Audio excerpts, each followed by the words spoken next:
एक बच्चा तुम्हारे ज़रिए आता है, लेकिन वो तुम्हारा नहीं होता। हमें हमेशा याद रखना चाहिए कि हम सिर्फ एक माध्यम हैं। उस बच्चे ने तुम्हें एक मार्ग के रूप में चुना है, परंतु उसकी अपनी नियति है। उसे जितना हो सके प्रेम दो, लेकिन अपने विचार उस पर ना थोपो। जब तुम ध्यान करो, तो बस उसे अपने साथ होने के लिए राज़ी कर लो। कभी-कभी उसके साथ नाचो, और बच्चे बहुत आसानी से ध्यान में जा सकते हैं। बस उन्हें इसकी ओर ले जाने का तरीका मालूम होना चाहिए। उन्हें ज़बरदस्ती करके ध्यान में नहीं लाया जा सकता, यह असंभव है। ध्यान में किसी को भी ज़बरदस्ती नहीं लाया जा सकता, क्योंकि ज़बरदस्ती हिंसा है। ध्यान को कैसे ज़बरदस्ती किया जा सकता है? वह तो आता है, जब आता है, लेकिन तुम राज़ी कर सकते हो। तुम बस उसे चुपचाप निमंत्रण दे सकते हो।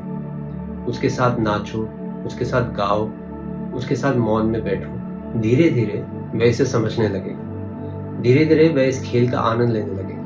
उसके लिए ये एक काम नहीं हो सकता, उसके लिए ये एक गंभीर बात नहीं होनी चाहिए। वास्तव में किसी के लिए भी नहीं, ये केवल एक खेल हो सकता है। तो उसे ध्यान का खेल खेलने में मदद करो। इसे उसके साथ एक खेल बनाओ, और धीरे-धीरे वह इसे पसंद करने लगेगा। वह तुमसे पूछेगा, हम ध्यान का खेल कब खेलेंगे? और एक बार जब वह मौन के कुछ तरीकों को सीखने लगेगा, तब ध्यान उस पर काम करने लगेगा। और एक दिन तुम देखोगे कि वह ध्यान में तुमसे भी अधिक गहराई में चला गया, जितना तुमने कभी अनुमान भी नहीं लगाया था। इसलिए तुम्हें एक ध्यान में वातावरण बनाने की जरूरत है। किसी को क्रिश्चियन बनाना बड़ा आसान है। तुम्हें बस एक निश्चित विचारधारा, एक बाइबल थोपनी होती है। तुम्हें उसे ये सिखाना होता है कि जीसस ईश्वर के पुत्र है। इसी तरह की बातें जो बहुत आसानी से सीखी जा सकती है, और जो बहुत विनाशकारी है, क्योंकि व्यक्ति कभी मुक्त नहीं हो पाएगा खोज करने के लिए। वे पूर्वाग्रह हमेशा वहां होंगे। इसलिए बच्चे पर कोई विचारधारा थोपनी नहीं चाहिए। तुम्हें बस उसे ध्यान की ओर राजी करना है। इसका किसी विचारधारा से ईसाई, हिंदू, मुसलमान, वे सब अप्रासंगिक है। ये अधिक प्रेम की तरह है। ये एक भावना है, और अगर वह इससे कुछ सीख सकता है, तो वह बढ़ने लगता है।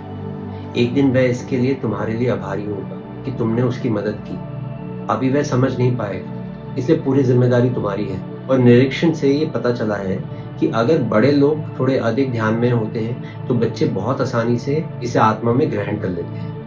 वे इतने संवेदनशील होते हैं, वे जो कुछ भी वातावरण में होता है वह सीख लेते हैं, उसकी तरंग को सीख लेते हैं। वे कभी नहीं सोचते कि तुम क्या कर रहे हो, तुम क्या हो।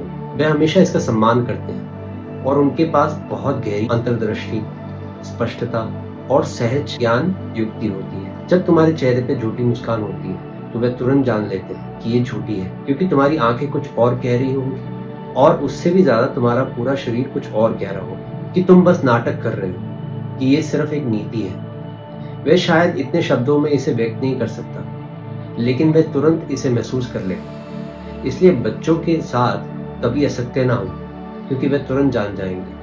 और एक बार जब एक बच्चा ये जान जाता है कि उसके माता पिता असत्य हैं, उसका पूरा विश्वास खो जाता है। वह उसके जीवन का पहला विश्वास है, उसका आधार। और अगर वह खो गया, तो फिर वह किसी पर विश्वास नहीं कर पाएगा। वह जीवन पर विश्वास नहीं कर पाएगा, वह ईश्वर पर विश्वास नहीं कर पाएगा, क्योंकि वह बहुत दूर की बातें हैं। यहाँ तक कि पिता ने धोखा दिया, यहाँ तक कि माँ ने धोखा दिया, यहाँ तक कि वह भरोसेमंद नहीं थे, तो अब और कुछ कहने को नहीं बचा।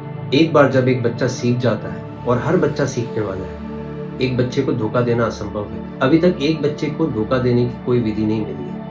वह भीतर से जानता है कि क्या सच है, क्या झूठ। ये सहज ज्ञान है। इसका उसकी बुद्धि से कुछ लेना देना नहीं है। दरअसल जितना अधिक वह बुद्धिजीवी वह बनेगा, उतना ही वह इस सहज ज्ञान को खो देगा, और वह चीजों को जैसे हैं वैसे नहीं देख पाएगा। अभी एक बच्चा सीधे और पारदर्शी देखता है। इसलिए कभी बच्चों से छल करने वाले ना बने। उनसे प्यार करो, और उसे थोड़ा ध्यान में होने दो, और बहुत कुछ संभव है।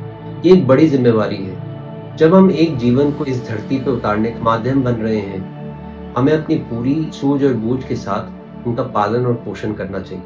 फिर एक दिन वो तुम्हें धन्यवाद देंगे और अपना प्रेम व्यक्त करेंगे। प्रणाम।